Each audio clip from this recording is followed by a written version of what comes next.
अरे वेलजी भाई, अपने हीरो क्यों नहीं भेजते? इसका तो कोई रिकॉर्ड नहीं है। नहीं, इसके बस की बात नहीं। चला है। साले ने हमारे आदमी पे हाथ नहीं उठाया, हम पर हाथ उठाया है, माला पर। तुमसे मिले बिन चैन नहीं आता, मैं क्या करूं। सबको पता है कि हिंदी सिनेमा में तमाम पॉपुलर फिल्में लिखने वाले राइटर सलीम जावेद की जोड़ी जब टूटी तो जावेद अख्तर ने क्या किया था। उन्होंने तमाम फिल्मों में गीत लिखे, ढेरों इनाम जीते, लोगों का मजाक उड़ाया और यहाँ तक कि खुद अपनी भी खिल्ली उड़वाई। लेकिन अब बात यह है कि इस बीच उनके जोड़ीदार सलीम खान ने क्या किया। दरअसल जावेद अख्तर ने जिस दिन सलीम खान को जोड़ी तोड़ने का अपना फैसला सुनाया, उसी दिन सलीम खान को एक झटका और लगा था, क्योंकि फिर उसी रात उनकी दूसरी पत्नी हेलन की मां की डेथ हो गई थी। वैसे जावेद अख्तर ने केवल जबानी नहीं बल्कि अकेले काम करने का इश्तिहार भी एक ट्रेड मैगजीन में अगले शुक्रवार को छपवा दिया था और अपने काम में मसरूफ हो गए थे। ये बात उन दिनों की जब दोनों ने दिलीप कुमार और अमिताभ बच्चन की फिल्म शक्ति के लिए आखिरी बार साथ साथ बेस्ट स्क्रीन प्ले राइटर का अवार्ड जीता था। हालांकि इसके बाद दोनों ने साथ में जमाना और मिस्टर इंडिया जैसी फिल्मों का भी स्क्रीन प्ले साथ रहकर ही लिखा था।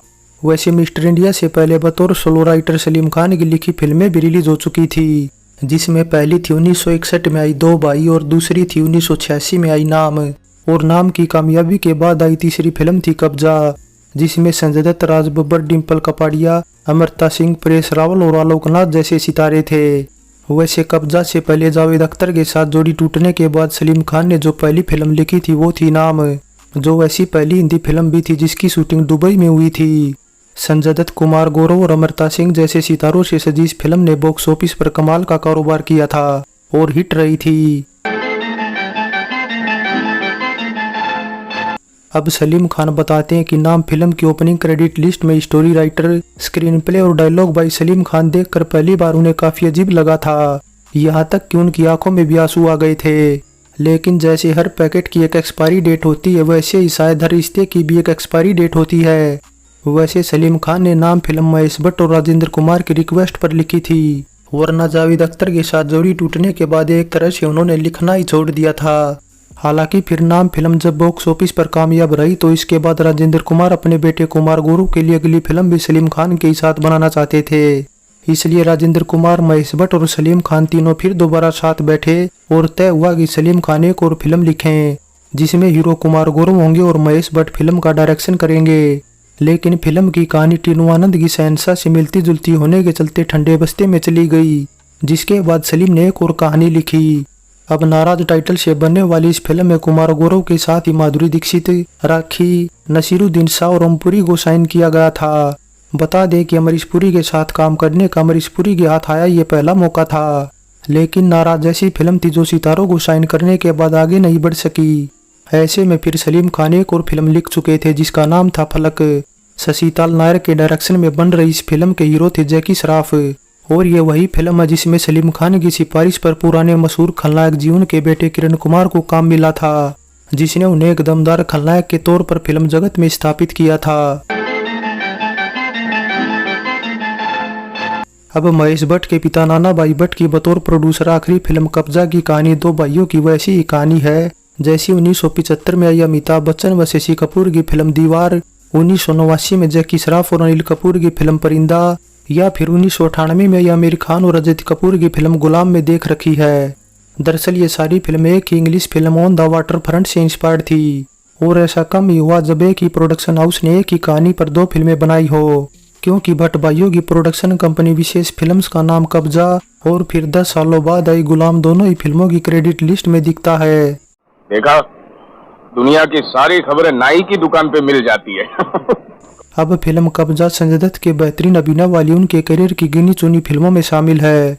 फिल्म का शुरुआती सीन भी राइटर सलीम जावेद की लिखी फिल्म दीवार के क्लाइमैक्स से काफी कुछ मिलता जुलता है, जहां फिल्म दीवार में विजय यानी अमिताभ बच्चन गोली लगने के बाद पुरानी बम्बई की गलियों में तड़प रहा होता है, वहीं कब्जा में रवि यानी संजय दत्त तड़प रहा होता है। अब फिल्म कब्जा की कहानी आगे कुछ यूं है कि रवि यानी संजय दत्त और रंजीत यानी राज बब्बर दो भाई हैं। रंजीत पेशे से वकील और भूमाफिया वेलजी भाई यानी परेश रावल के लिए काम करता है। इस वजह से रवि की भी वेलजी भाई से जान पहचान हो जाती है, तो वह उसे एक जमीन का टुकड़ा खाली कराने को भेज देता है। लेकिन इस जमीन पर उस्ताद अली मोहम्मद यानी आलोकनाथ बच्चों के लिए पार्क बनाना चाहते हैं, जिसके बाद इस जमीन पर कब्जे को लेकर काफी ड्रामा होता है और उस्ताद अली मोहम्मद मरने से पहले पूरी जमीन की वसीयत रवि के नाम कर जाता है। अब रवि वेलजी भाई का मुकाबला करता और इस बीच उनकी मासूका रीता यानी अमृता सिंह की जान भी खतरे में आ जाती है, लेकिन आखिरकार वह बदला लेकर ही मानता है। जैसा कि हमने पहले ही बताया कि राजेंद्र कुमार महेश भट्ट और सलीम खान नाम के बाद नाराज फिल्म बना रहे थे, लेकिन इस बीच महेश भट्ट नाराज की शूटिंग शुरू करने की बजाय अपने होम प्रोडक्शन की कब्जा की शूटिंग में बिजी हो गए थे। वैसे तब संजय दत्त के बीमार होने से भी कब्जा की डेट्स गड़बड़ा गई थी, इसलिए महेश भट्ट ने अपनी नाराज के लिए दी डेट्स का इस्तेमाल करना शुरू कर दिया, जिसकी भनक फिर राजेंद्र कुमार को लग गई और उन्होंने सलीम खान से कहा कि वे महेश भट्ट को बता दे कि उन्हें नाराज से बाहर कर दिया गया है। अब सलीम खान भी महेश भट्ट के जोर देने पर कहानी लिखने को अग्री हुए थे, इसलिए उन्होंने भी नाराज से बाहर होने का फैसला कर लिया और फिल्म ठंडे बस्ते में चली गई। जिसके बाद फिर राजेंद्र कुमार ने महेश भट्ट से नाराज के लिए दिया अपना पूरा साइनिंग अमाउंट मांग लिया, लेकिन महेश ने मना कर दिया, जिससे फिर राजेंद्र कुमार गुस्से से भर गए और उन्हें तब मौका मिल गया जब महेश भट्ट ने कब्जा की रेसेज राजेंद्र कुमार के डबिंग स्टूडियो डिम्पल में रखी थी। मीडिया रिपोर्ट्स की माने तो राजेंद्र ने तब कब्जा फिल्म के प्रिंट जब्त कर लिए थे और उन्हें वापस करने से भी इनकार कर दिया था। ऐसे में फिर महेश भट्ट ने राजेंद्र कुमार को कुमार गौरव को पहले से दी गई साइनिंग अमाउंट में से एडजस्ट करने को बोल दिया, लेकिन राजेंद्र ने ये कहते हुए मना कर दिया कि ये महेश और गौरव के बीच का मामला है, इसलिए उन्हें अपनी पूरी साइनिंग अमाउंट चाहिए। ऐसे में फिर महेश भट्ट को तब प्रेस कॉन्फ्रेंस करनी पड़ी और सारे भेद खोल दिए। इसके अलावा महेश भट्ट ने इतना भी बताया कि राजेंद्र कुमार के पास पैसों की कोई कमी नहीं है, लेकिन फिर भी वे इस तरह का व्यवहार कर रहे हैं, जबकि उन्हें दिया गया साइनिंग अमाउंट भी कोई ज्यादा बड़ी रकम नहीं है। ऐसे में महेश भट्ट की ऐसी बातों से फिर राजेंद्र कुमार को भी मीडिया के सामने आना पड़ा और बचाव में कहना पड़ा कि डिम्पल थिएटर के मैनेजिंग डायरेक्टर डेविड धवन हैं। अगर कब्जा के प्रिंट्स महेश को वापस नहीं दिए जा रहे तो इसका कारण ये है कि उनके कुछ बिल बकाया थे। महेश भट्ट ने फिल्म कब्जा के कुछ सीन इमरान हाशमी के मुंबई के अपार्टमेंट में भी शूट किए थे, क्योंकि दरअसल इमरान हाशमी की दादी मेहरबानो मोहम्मद और महेश भट्ट की मां दोनों सगी बहनें थी। इस वजह से महेश भट्ट रिश्ते में इमरान हाशमी के अंकल लगते हैं और फिर इसी वजह से महेश ने कब्जा की शूटिंग इमरान हाशमी के अपार्टमेंट में की थी और इमरान शूटिंग होते देखते रहते थे। वैसे जब कब्जा फिल्म की शूटिंग चल रही थी तब इमरान 10 साल के थे। अब राज कपूर ने डिम्पल को फिल्म बॉबी में ऋषि कपूर के अपोजिट कुछ उसी तरह पेश किया था जैसे फिल्म आवारा में नरगिस को पेश किया था। दोनों में कई सिमिलरिटीज थी, इसलिए फिर कुछ ऐसी भी अफवाहें उड़ने लगी थी कि संजय दत्त और डिम्पल कपाड़िया सौतेले भाई बहन हैं और डिम्पल शोमन राज कपूर और नरगिस की नाजायज औलाद है। इसलिए ऐसी अफवाहों पर तब नरगिस को भी बहुत गुस्सा आया था और उन्होंने बताया कि ये अफवाहें कैसे और कब शुरू हुई इसका उन्हें जरा भी अंदाजा नहीं है। वे बस इतना ही कह सकती हैं कि जिसने भी इसे शुरू किया वो बहुत ही गंदी सोच वाला इंसान है। किसी को भी अखबार में अपनी फोटो छपवानी हो तो अपने से दुश्मनी ले ले। खैर इन अफवाहों को नरगिस व सुनील दत्त समेत बेटी प्रिया और नम्रता ने तो अनदेखा कर दिया, लेकिन संजय दत्त ने सीरियसली ले लिया। बस फिर कुछ इस वजह से संजय दत्त ने वे सभी फिल्में रिजेक्ट कर दी जिनमें डिम्पल उनकी हीरोइन होने वाली थी। इसलिए फिल्म कब्जा भी वे इसी वजह से करने को तैयार हुए थे क्योंकि डिम्पल इसमें उनके अपोजिट नहीं थी।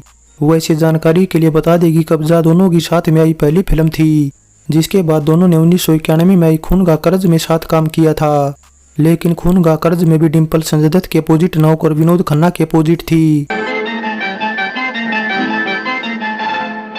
80 और 90 के दशक में टीवी कैसेट और VCR काफी पॉपुलर थे, इसलिए कब्जा फिल्म में जब अमृता सिंह और संजय दत्त को एक म्यूजिक शो पर काम करते दिखाया गया तो इसी बहाने गुलशन कुमार की म्यूजिक कंपनी टी सीरीज को भी प्रमोट किया गया था। मेरे दिल हरदम में दुआ कर, हीरे मोतियों से पहले मुझे तोल सजना।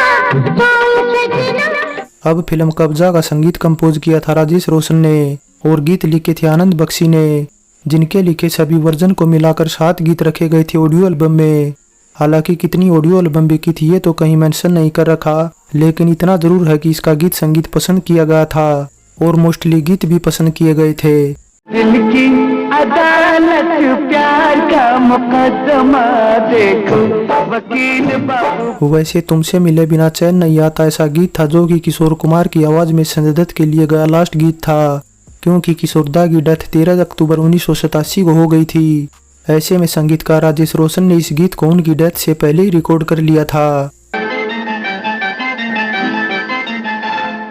बताया जाता है कि बेदी ब्रदर्स राजेश खन्ना के साथ 1977 में कब्जा टाइटल से एक फिल्म बना रहे थे, लेकिन कुछ वजहों से शूटिंग शुरू न हो पाने के चलते 1980 में इसे फिर संजीव कुमार, रीना रॉय, सुलक्षणा पंडित और प्रेम चोपड़ा के साथ बनाया जाना तय हुआ था। टाइटल भी बदलकर संस्कार कर दिया गया था। R.D. बर्मन जहां बतौर संगीतकार इस फिल्म में काम कर रहे थे, वहीं नरेंद्र बेदी डायरेक्शन करने के साथ प्रोड्यूस्ड भी कर रहे थे, लेकिन इस बार भी ये कुछ वजहों से ठंडे बस्ते में चली गई।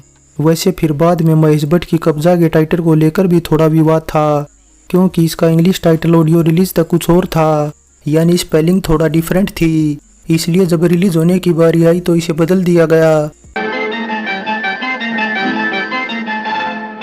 महेश भट्ट के पिता नाना भाई भट्ट ने इससे पहले 1946 में लेडी रॉबिन हुड और 47 में मीराबाई जैसी फिल्मों को प्रोड्यूस किया था, लेकिन फिर इसके बाद उन्होंने डायरेक्शन को अपना पेशा बना लिया था, जिसके बाद उन्होंने कुछ गुजराती फिल्मों का भी डायरेक्शन किया था।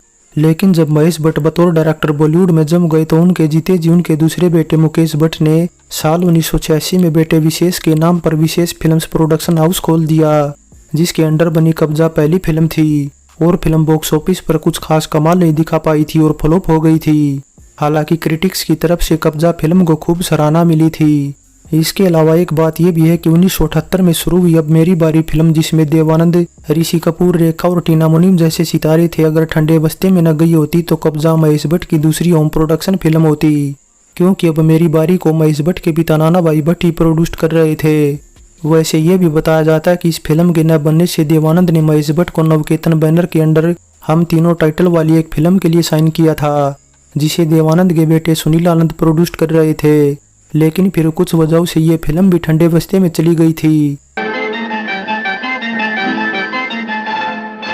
अब 20 मई 1988 को केवल कब्जा ही नहीं बल्कि प्रकाश मेहरा की राजकुमार, संजय दत्त, हेमा मालिनी, परान फर्रा और अमरीश पुरी जैसे सितारों से सजी मोहब्बत के दुश्मन भी रिलीज हुई थी, और दोनों फिल्मों के बीच हुए इस क्लैश में बेशक बाजी कब्जा ने मारी थी, क्योंकि कब्जा की कमाई ज्यादा हुई थी, लेकिन फाइनली फिल्म तो दोनों ही फ्लॉप हुई थी। फाइनली सलीम खान की लिखी कब्जा फिल्म एक कमजोर कहानी मानी जा सकती है, लेकिन डायरेक्टर महेश भट्ट ने एक सीन बहुत ही जमा कर शूट किया था। सिनेमेटोग्राफर दानिश खान से भी उन्हें काफी मदद मिली थी, जिस वजह से महेश ने संजय दत्त का ओपनिंग सीन रात के 12 से 1 बजे के बीच मुंबई की सड़कों पर बड़ी ही आसानी से शूट किया था। ऐसे में फिर सभी कलाकारों के बेहतरीन अभिनय की बदौलत कई कलाकार महेश भट्ट के फेवरेट भी बन गए थे, जिनमें अवतार गिल और मुश्ताक खान तो इसके बाद महेश भट्ट की लगभग हर फिल्म में नजर आने लगे थे। वैसे इससे पहले आई फिल्म सारांश से तो अनुपम खेर पहले ही महेश भट्ट के फेवरेट बन चुके थे। वैसे कब्जा के बाद संजय दत्त के साथ भी महेश भट्ट ने सड़क, गुमराह, कारतूस और सड़क 2 जैसी फिल्में बनाई थी। सो ओल्ड इज गोल्ड में कब्जा फिल्म पर हमारी ये पेशकश कैसी लगी नीचे कमेंट कर बताएं। अच्छी लगी है तो लाइक और शेयर करने के साथ चैनल सब्सक्राइब करें। तो चलते हैं, फिर मिलेंगे एक और नई वीडियो के साथ।